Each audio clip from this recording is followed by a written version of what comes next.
नमस्ते, सदावत्सले मातृभूमि। हम लोग चर्चा करने जा रहे हैं ऑनरेबल सुप्रीम कोर्ट में 2 केसेस की। मुझे लगता है कि बहुत ध्यान से हम सबको सुनना चाहिए कि हमारे कोर्ट्स में क्या चल रहा है।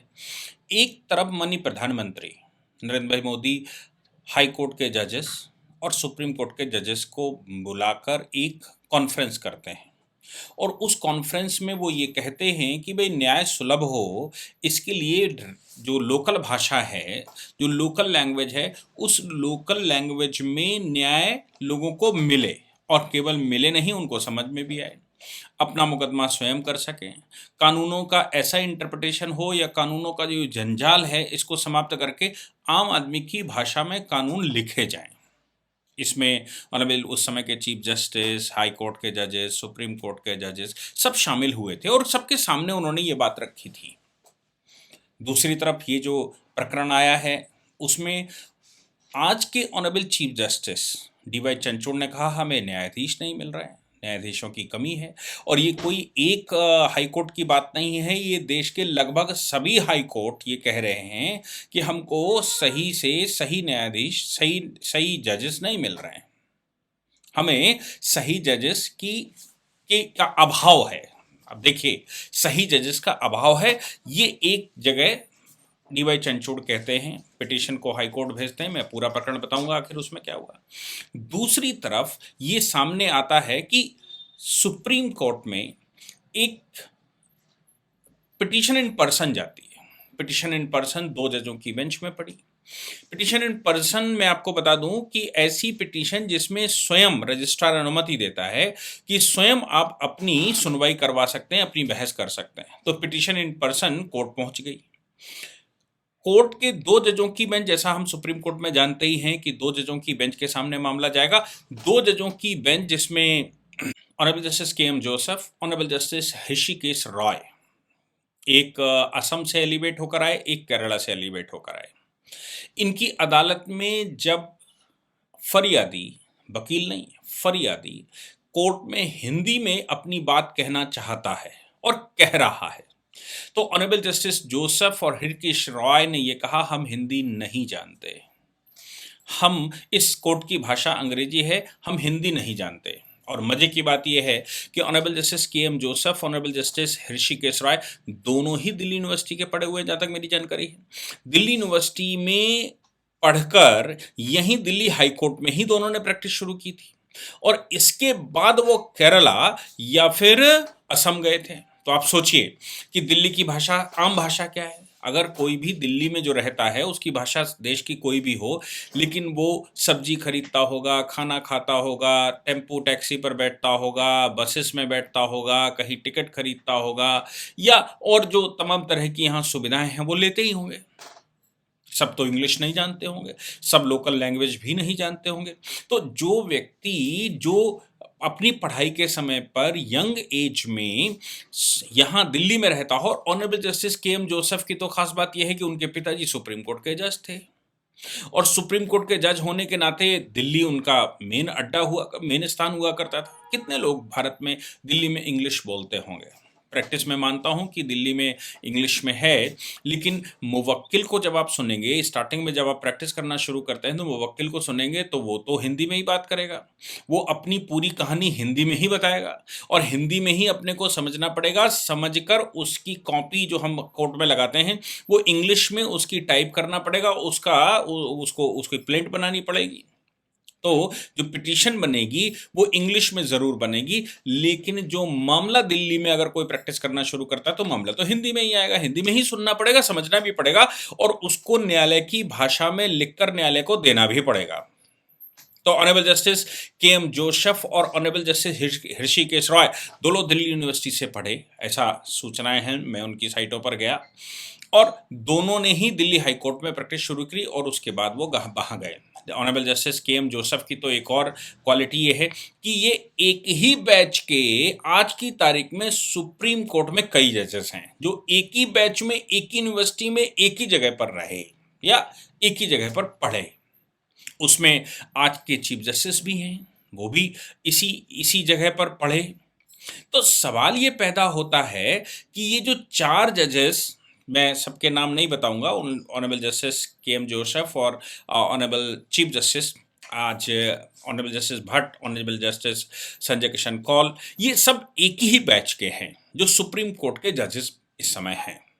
तो आप सोच लीजिए कि जिन्होंने दिल्ली में प्रैक्टिस शुरू की हो, जो दिल्ली में पढ़े लिखे हों, उन जजेस की बेंच में अगर कोई पिटीशन जाती है, भले ही वो इंग्लिश में लिखी गई होगी, नो डाउट वो इंग्लिश में लिखी गई होगी, लेकिन पिटिशनर अपनी बात अगर हिंदी में कहना चाहता है या कह रहा है, तो जजेस ने वहां पर एक हाई वोल्टेज परफॉर्मेंस में कहा, we can't understand Hindi, this court is of English.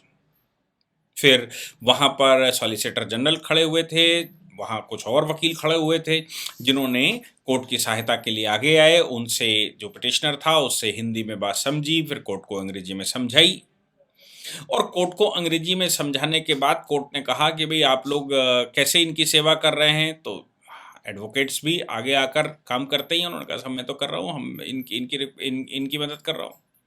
इनसे फैक्ट से फैमिलियर होकर अगली 4 दिसंबर को हमारी अदालत में आइए और फिर बताइए।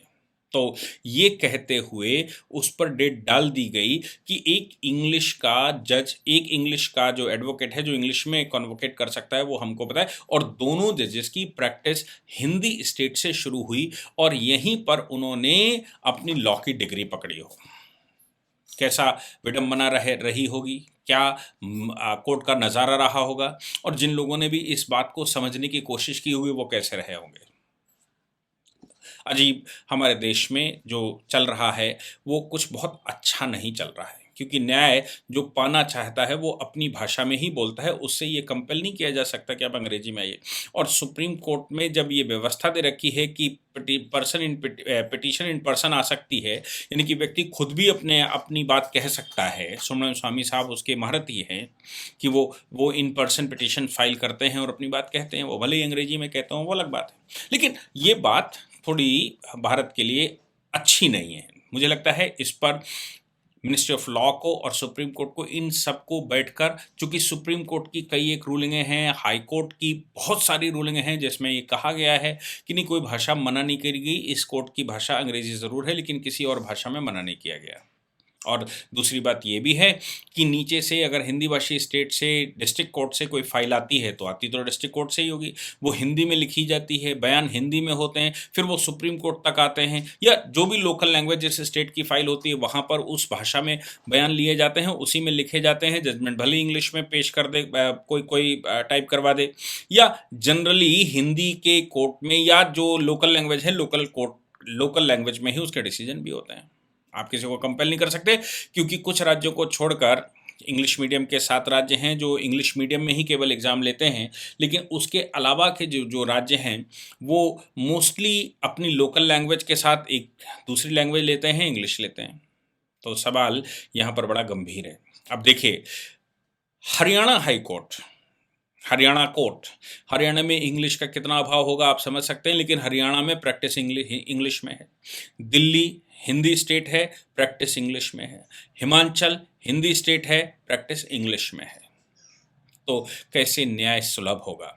इसको दूसरी तरह से जोड़कर देखते हैं, दूसरी तरफ से जोड़ते हैं। और अभी जैसे चंद्रचूड़ की अदालत में राजस्थान का एक मैटर आया, राजस्थान हायर जुडिशियल सर्विसेज जो लोग नहीं जानते, मैं उनको बता दूं कि जो एडीजे जिला जज की भर्ती होती है वो डायरेक्ट होती है। तो लोअर कोर्ट की भर्ती होती है जिसमें जेएमएफसी कहते हैं, जुडिशियल मजिस्ट्रेट फर्स्ट क्लास, कहीं कहीं सिविल जज जूनियर डिवीजन के नाम से भर्ती होती है। और इस भर्ती के बाद, मतलब ये जो भर्ती होती है, तो ये जो जो जो डिस्ट्रिक्ट जज की भर्ती होती है वो हिंदी इंग्लिश बोथ में हो सकती है। बहुत सारे राज्यों में अपने यहाँ हिंदी अलाउ कर रखी है, जैसे उत्तर प्रदेश ने हाल ही में हिंदी अलाउ की है। तो जिन राज्यों की भाषा, जहां एलएलबी हिंदी में होती हो, जहां प्रैक्टिस हिंदी में होती हो, केवल लिखने में कोर्ट की भाषा अंग्रेजी हो, लोकल लैंग्वेज हिंदी हो, वहां जो व्यक्ति तैयार होगा प्रैक्टिस करने के लिए, उसमें हम ढूंढ रहे हैं कि अच्छे जजेस नहीं मिल रहे हैं। मामला बताता हूं पूरे, तो समझ में आएगा। राजस्थान में एडीजी का पेपर हुआ, केवल 4 लोगों को कॉल किया गया। अब आप सोचिए, राजस्थान में एडीजी का पेपर होता है, 250 उम्मीदवारों को बुलाया जाना था साक्षात्कार के लिए, लेकिन केवल 4 लोगों को इंटरव्यू के लिए बुलाया गया। तो बात यहाँ पर आती है कि आप जो जो मैक्सिमम अच्छे लोग हैं उनको निकाल लीजिए, जो जो क्राइटेरिया का है उतने 250 का इंटरव्यू करवा लीजिए, उसमें से निकाल कर जज बना लीजिए, ऐसी रिक्वेस्ट थी। 85 वैकेंसी हैं, 85 वैकेंसी में इंटरव्यू केवल 4 लोगों को कॉल किया है, और इसमें भी इंटरव्यू चारों क्वालिफाई कर जाएंगे ये आवश्यक नहीं, यानी कि मेंस केवल 4 लोग क्वालिफाई कर पाए। अब ये मामला सुप्रीम कोर्ट चला आया, चीफ जस्टिस की अदालत में पड़ा।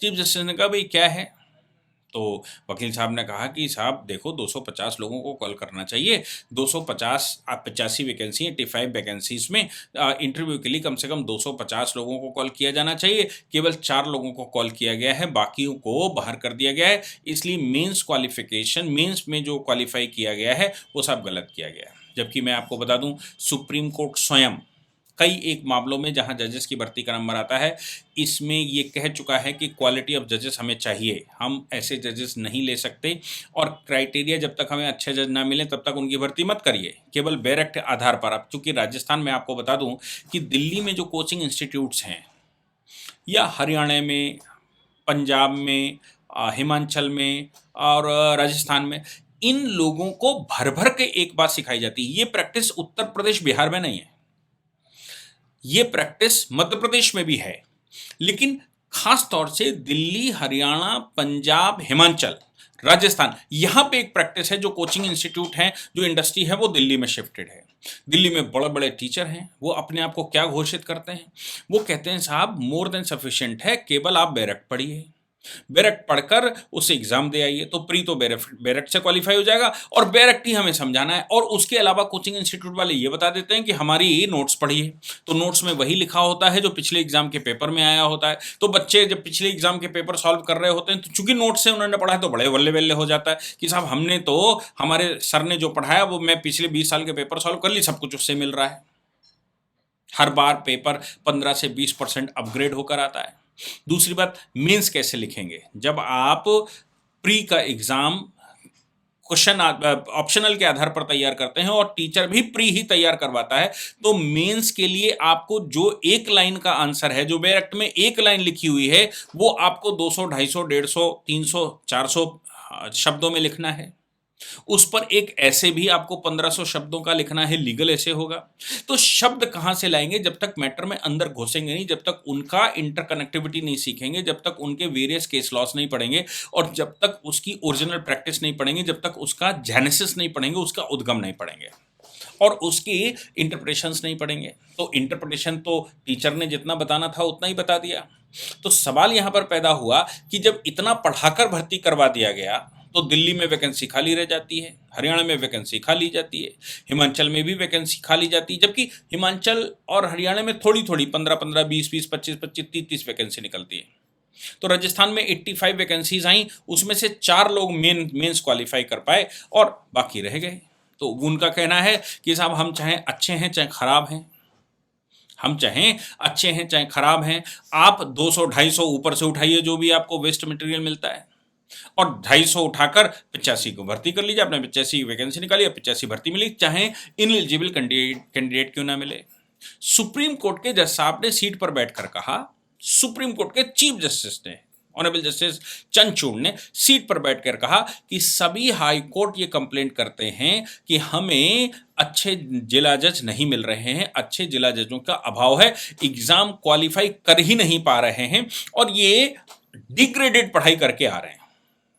डिग्रेडेड पढ़ाई क्यों करके आ रहे हैं? मैंने आपको बताया कि जो इंस्टीट्यूट वालों ने अपना क्राइटेरिया सेट करके रखा है, उस क्राइटेरिया से बच्चा पढ़ता है, और इंस्टीट्यूट में सपोज वो कोई टीचर है, वो साल में 5000, 10,000 बच्चे पढ़ाता है, 5000 बच्चों में से वो 50 या 100 क्वालिफाई करवाता है, और या 150 क्वालिफाई करवाता है, और पूरे देश में छापता है और कहता है कि मैंने 150 क्वालिफाई करवा दिया इस साल।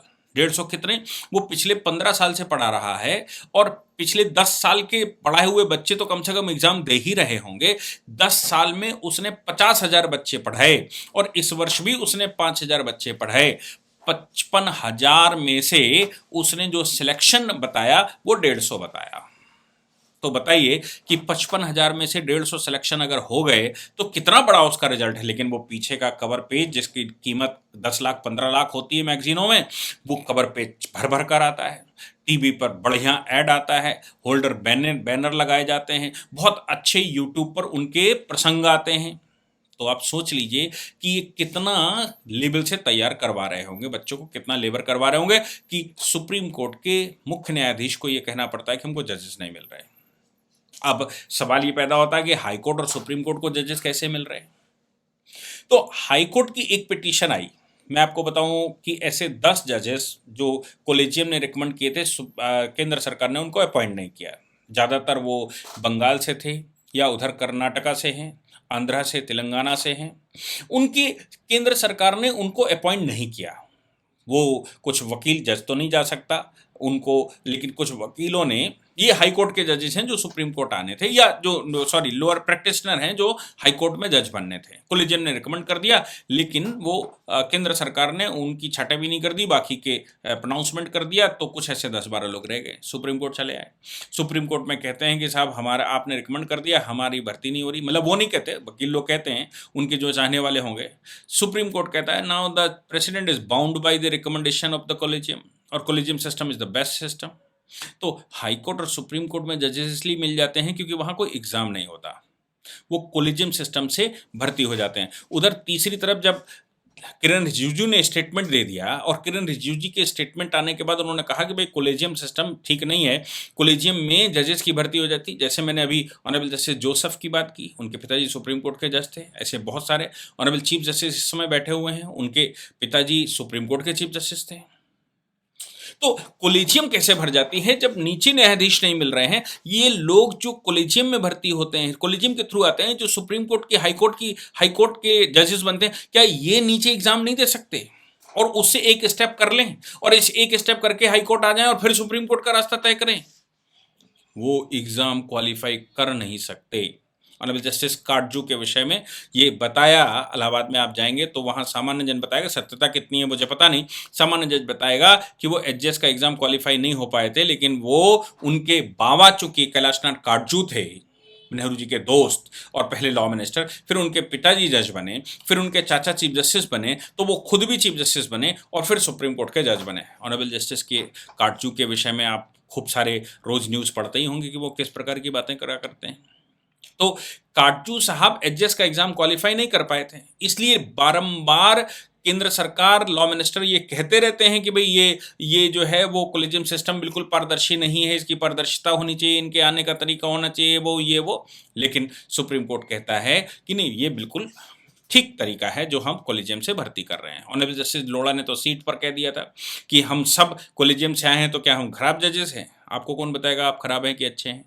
आपके मुंह पर कौन कह देगा आप अच्छे हैं कि खराब हैं? वो तो जजमेंट जब आते हैं तो पूरा देश उस पर रिएक्ट करता है, और फिर सुप्रीम कोर्ट और हाई कोर्ट में उनके खिलाफ जो लोग उस पर रिएक्शन देते हैं, उनके खिलाफ कंटेम्प्ट पिटीशनें भी आती हैं कि भाई आपने ऐसा कैसे कह दिया, जबकि reasonable criticism of the judgement is valid, कि वो वैलिड होता है। लेकिन मेरा कहना है ये दो मामले अपने आप में बता रहे हैं कितना विरोधाभास है कि आप भाषा के विषय पर न्याय कैसे मिलेगा, भाषा फंस जाती है, जबकि भाषा लोकल होनी चाहिए, जो बात अपनी भाषा में कह देगा वो उसी में तो कह देगा, वो अंग्रेजी कैसे बोलेगा, वो फ्रेंच कैसे बोलेगा, वो फारसी कैसे बोलेगा।